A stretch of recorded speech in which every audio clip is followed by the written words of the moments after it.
We are in SUA ya hapa, kama unavyoona kuna mabwawa aina tofauti tofauti. Tumekuja kusoma kwa vitendo, wanakuambia go and see and create memories. Hawa ni samaki satos, kama unaweza kuwachukua, unaweza kuonekana chukua kidogo sato hapo.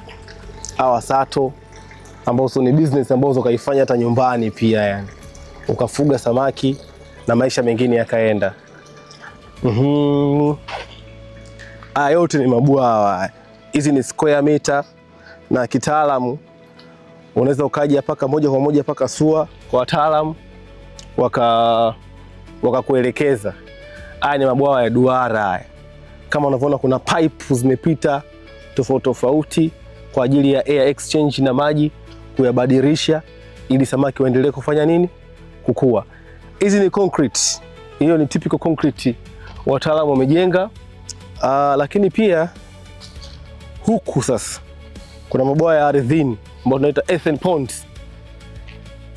Yana samaki wa aina tofauti tofauti, kuna kambare, kuna tilapia ambao ndo sato hao. Hili ni bwawa namba 1.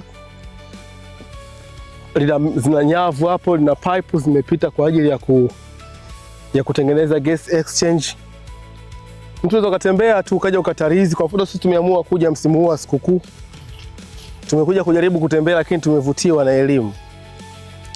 Bwawa lingine namba 2 hapa, pia kuna nyavu kule, na pia kuna samaki humo ndani, kuna kambari, kuna tilapias, na ambalo ili kama eneo lako kubwa unaweza ukachimba kwako na maisha mengine yakaendelea. Kuna pondi namba 3 hii huku, na kuna pondi namba 4 hii hapa. Samaki wengi kabisa wanacheza cheza hapo.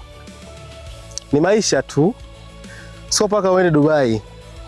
Sehemu za kutalii ni nyingi kabisa yani. Yeah, this is SUA.